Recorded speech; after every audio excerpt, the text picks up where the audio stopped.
Bobby Clarke, goal! Second center ice. Harlamov, pass back. Harlamov, pass. A penalty, I believe, on this one. Here's Our team of character and tradition, and that is largely because of Bobby Clarke. He showed us how to win. He taught us the value of hard work. He was the ultimate team player. And as a leader, he was unparalleled.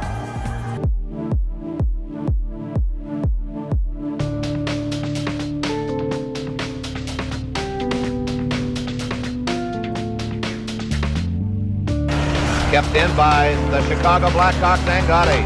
Runs right into Warren. Down he goes.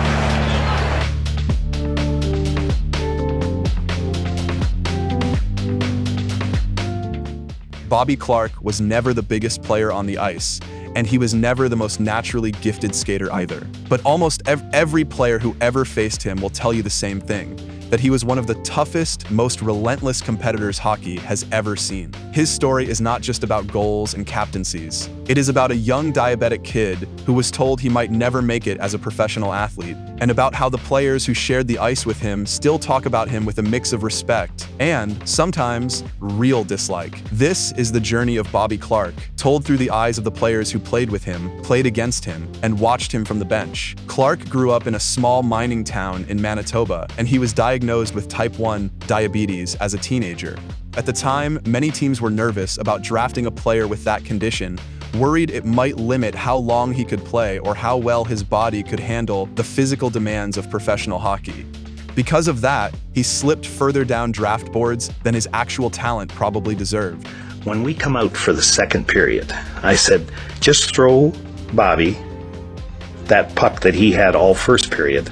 And then I said, just pitch another one out for the rest of us to play with. Well, I think when you talk about Bobby Orr, there's not enough time here to get into all of that stuff. But, you know, as a young kid, and I was very open about that, he was my idol. You know, I played defense, and so I watched him play. Never could even come close to playing like him, but still he was my idol, and just loved watching him play. And you could never discuss it with him about pain or leg. He didn't want to hear it. He just wanted to play. Toughness isn't always fighting or body checking or nothing like that. It's the guy who tapes his leg up and goes out and plays when he shouldn't, and is the best player, like Orr was. The Philadelphia Flyers eventually took a chance on him in 1969, and it became one of the best decisions the franchise ever made. Clarke did not have the biggest frame or the flashiest skill set, but he made up for it with non-stop energy, sharp passing, and a willingness to go into every corner and every battle without hesitation. I loved him. I mean, in a physical sport, if you're the most physical, that's a big advantage. We did have a rugged side to us, and we had finesse and good hockey players. You don't win through bullying. Clarke, he never quit on any play. The team rallied around that. He always came up big with plays. He would do anything to win. That was the message that every guy in the National Hockey League knew. Watch out for Clarke. He'll do anything to win.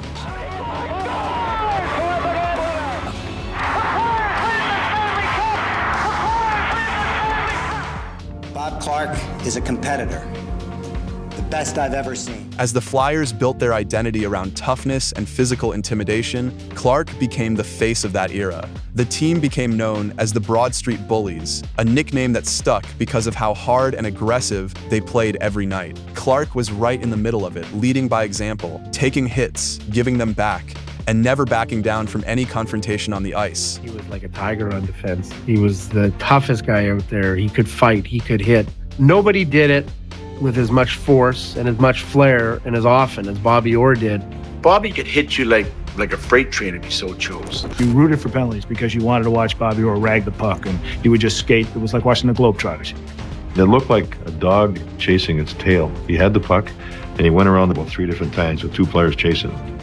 And around and around and around they went. So I went down for a morning skate, and there was Bobby Orr. I couldn't believe it. It was like when Sonny Fitzsimmons, the old horse trainer, saw Secretariat. He couldn't believe it. I looked at him, This was the ultimate in a hockey. In 1972, Clarke became part of one of the most famous and controversial moments in hockey history during the Summit Series between Canada and the Soviet Union. During a tense, close series, he delivered a hard slash on Soviet star Valery Kharlamov that injured him and limited his effectiveness for the rest of the series. To this day, people still argue about that moment, with some calling it a smart, gritty play that helped Canada win, and others calling it a dirty, unnecessary act. Back with the Flyers, Clarke kept climbing. He was named team captain, and under his leadership, the Flyers became the first team from outside the so-called Original Six to win the Stanley Cup, doing it in both 1974 and again in 1975. Those championships turned Clarke into a legend in Philadelphia, a city that fell in love with his gritty, blue-collar style of play. Or would play at our level, and he would also play at the level above us, and he would play the whole game for both teams.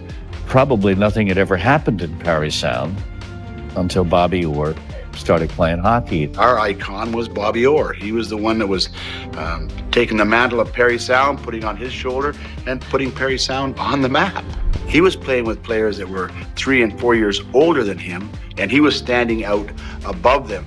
He trained hard, and when he was just a kid, he'd shoot a weighted puck with lead against the board in the garage. He'd shoot that there till the printer drove you nuts inside the house, and he'd do that day after day after day. We just give him a stick and a puck and let him go. Ran used to come up all the time and talk to us. And of course, he was pretty young, and he was still going to school. So finally, we made a deal. For years, Bobby Orr is going to save the Bruins. The first time I saw Bobby, we were both 14.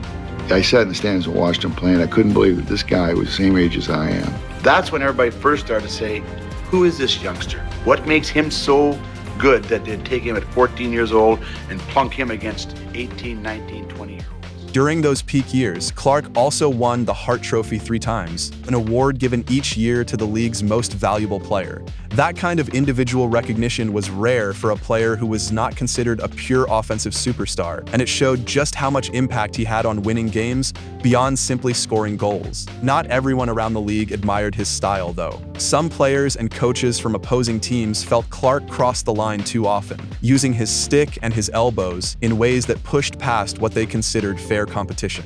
Even decades later, some of those same players still bring up specific moments from games against him with visible frustration. Despite the criticism, teammates almost always describe him differently. To them, he was someone who worked as hard as anyone in practice, who never asked a teammate to do something he was not willing to do himself, and who genuinely cared about the players around him, both on the ice and off it. After retiring as a player, Clarke did not step away from hockey. He moved into management, eventually becoming general manager of the Flyers. In that role, he was responsible for many major decisions, including the controversial trade that brought a young superstar named Eric Lindros to Philadelphia in the early 1990s. His relationship with Lindros later became one of the more talked about conflicts in modern hockey, eventually leading to Lindros losing captain's captaincy under Clarke's leadership. Some people saw it as Clarke protecting the values and culture of the team he had built his entire career around. Others felt it was Clarke being unwilling to adapt to a new generation of player. Clarke's time as general manager was not limited to that one relationship. He was involved in building and rebuilding the Flyers roster across several eras, always trying to bring in players who matched the same hard-working, physical identity he had as a player. Some of his moves are still debated by fans today, but almost everyone agrees he never stopped pushing to bring a winning culture back to the team. Even Clarke's harshest critics from his playing days often admit that his diabetes made everything he accomplished even more impressive. Managing a serious medical condition while playing one of the most physically demanding sports in the world, night after night, for close to 15 NHL seasons, was rare for an athlete of that era. His success helped change how people viewed diabetic athletes in professional sports going forward. Whatever side of that debate people land on, nobody really questions what Clarke meant to hockey in Philadelphia. In 1987, he was inducted into the Hockey Hall of Fame, honoring everything he accomplished as a player, from the toughness he brought every single night to the 2 Stanley Cups he helped deliver to a city that had never won one before. Bobby Clarke's story is really a story of two very different reputations existing at the same time. To his own teammates and to Flyers fans, he remains a beloved legend, a captain who gave everything he had every single night. To many opponents, he remains a symbol of a rougher, more aggressive era of hockey that not everyone misses. Both of those things can be true at once, and that is exactly what makes his story so interesting to look back on. Even today, whenever people discuss the toughest and most competitive players in NHL history, Clarke's name comes up almost immediately. His combination of skill, grit, and sheer determination to win has become a kind of blueprint for how people describe a true leader in hockey. Younger players who study the history of the game often point to his career as an example of how far heart and work ethic can take a player, even without the biggest frame or the flashiest set of skills. This has been the journey of Bobby Clarke, not only through his stats and his championships, but through the honest words of the players who watched his story unfold up close, from right beside him on the ice.